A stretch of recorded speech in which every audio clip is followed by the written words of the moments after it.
TN Spicy. இன்னைக்கு நம்ம கிச்சன்ல ரொம்பவே ஹெல்தியான முருங்கைக்கீரை சூப் எப்படி செய்யறதுன்னு பார்க்க போறோம். இந்த முருங்கைக்கீரை சூப்ல நிறையவே கால்சியம் மெக்னீசியம் சத்துக்கள் இருக்கு. இந்த முருங்கைக்கீரை சூப்பை 2 நாளைக்கு ஒரு தடவை சூப் செஞ்சு சாப்பிட்டோம்னா உடம்புக்கு ரொம்பவே நல்லது. இப்போ வாங்க இந்த ஹெல்தியான முருங்கைக்கீரை சூப் எப்படி செய்யறதுன்னு பார்க்கலாம். வீடியோக்குள்ள போறதுக்கு முன்னாடி நம்ம TN Spicy சேனலை இன்னும் யாரெல்லாம் சப்ஸ்கிரைப் பண்ணாம பார்க்குறீங்களோ மறக்காம சப்ஸ்கிரைப் பண்ணிக்கோங்க. கூடவே பெல் சிம்பலையும் கிளிக் பண்ணிக்கோங்க. இப்போ வாங்க எப்படி செய்யறதுன்னு பார்க்கலாம். முருங்கைக்கீரை சூப் செய்கிறதுக்காக ஃப்ரெஷ்ஷான முருங்கைக்கீரையாக பார்த்து வாங்கிக்கோங்க. கூடவே 5-6 சின்ன வெங்காயம், ஒரு தக்காளி, 5 பூண்டு, ஒரு சின்ன சைஸ் அளவுக்கு இஞ்சி எடுத்துக்கோங்க. அவ்வளோதான். இது கூடவே நம்ம முருங்கைக்கீரையை க்ளீன் பண்ணி எடுத்துக்கலாம். சூப் செய்கிறதுக்காக இளங்கீரையாக பார்த்து வாங்கிக்கோங்க. முத்தின கீரையில் சூப் செஞ்சோம்னா சத்தும் கிடைக்காது, அதே மாதிரி கசப்பு தன்மை வரும், டேஸ்ட்டும் நல்லா இருக்காது. அதனால் நல்லா இளங்கீரையாக பார்த்து வாங்கிக்கோங்க. நான் 4 பேருக்கு தேவையான அளவுக்கு கீரையை ரெடி பண்ணி எடுத்திருக்கேன். இதை நல்லா வாஷ் பண்ணி எடுத்துக்கோங்க. இப்போ ஒரு அகலமான பாத்திரத்தில் தண்ணி சேர்த்துக்கலாம். நான் 1/2 லிட்டர் அளவுக்கு தண்ணி சேர்க்குறேன். இந்த தண்ணி நல்லா கொதிச்சு வரட்டும். அதுவரை நம்ம இஞ்சி பூண்டை தட்டி எடுத்துக்கலாம். இந்த மாதிரி ஒரு உரல் வச்சுட்டு இஞ்சியையும் பூண்டையும் மட்டும் தட்டி எடுத்துக்கோங்க. தட்டி சேர்க்கும்போது தான் ஃப்ளேவர் நல்லாயிருக்கும். இப்போது இஞ்சியையும் அதே மாதிரி லைட்டாக தட்டி எடுத்துக்கலாம். தட்டி எடுத்துகிட்டு இது ஒரு ஓரமாக இருக்கட்டும். இப்போது தண்ணி நல்லா கொதித்து வந்துட்டுருக்கு. இந்த ஸ்டேஜில் நாம் அலசி வச்சுருக்க முருங்கைக்கீரையை சேர்த்துக்கலாம். தண்ணி கொதிக்காமல் முருங்கைக்கீரை சேர்க்கக்கூடாது, கொதித்ததுக்கப்புறமா தான் நம்ம சேர்க்கணும். இப்போ இது கூட வெங்காயம் சேர்த்துக்கலாம். சின்ன வெங்காயம், ஒரு தக்காளி, நாம் தட்டி வச்சுருக்க இஞ்சி பூண்டையும் இது கூடவே சேர்த்துக்கலாம்.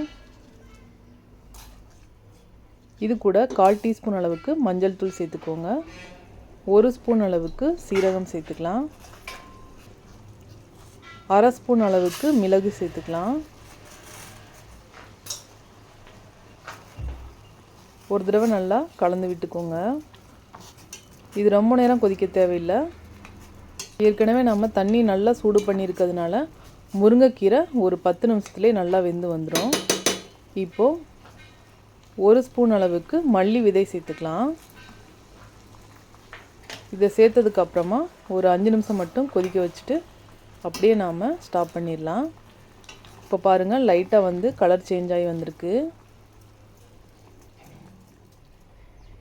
இப்போது ஸ்டவ் ஆஃப் பண்ணிவிட்டு இதை அப்படியே நாம் ஃபில்ட்ரு பண்ணி எடுக்கணும். வேற ஒரு பாத்திரத்தில் ஒரு ஃபில்ட்ரு வச்சுட்டு மாற்றிக்கோங்க.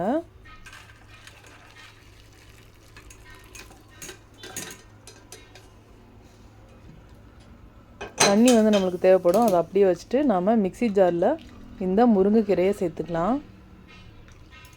இது ஆறுனதுக்கப்புறமா சேர்த்துட்டு அரைச்சிக்கோங்க. சூடாக சேர்த்து அரைக்கக்கூடாது. இது ஆறுனதுக்கப்புறமா லைட்டாக தண்ணி சேர்த்து நல்லா ஸ்மூத்தான பேஸ்ட்டாக அரைச்சி எடுத்துக்கலாம். எந்த அளவுக்கு நைஸாக அரைக்க முடியுமோ அந்தளவுக்கு நைஸாக அரைச்சிட்டு சேர்த்துக்கோங்க.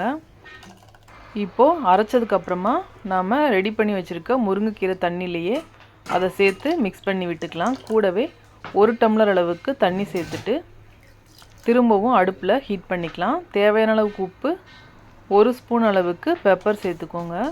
சேர்த்துட்டு நல்லா கலந்து விட்டுக்கலாம். உங்களுக்கு முருங்கைக்கீரை நைஸாக அரைப்படலைன்னா நல்லா ஃபில்ட்ரு பண்ணிவிட்டு இது கூட சேர்த்துக்கலாம்.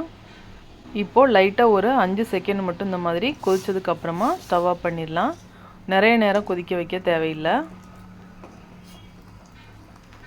இந்த மாதிரி கொதித்ததுக்கப்புறமா ஸ்டவ் ஆஃப் பண்ணிடுங்க.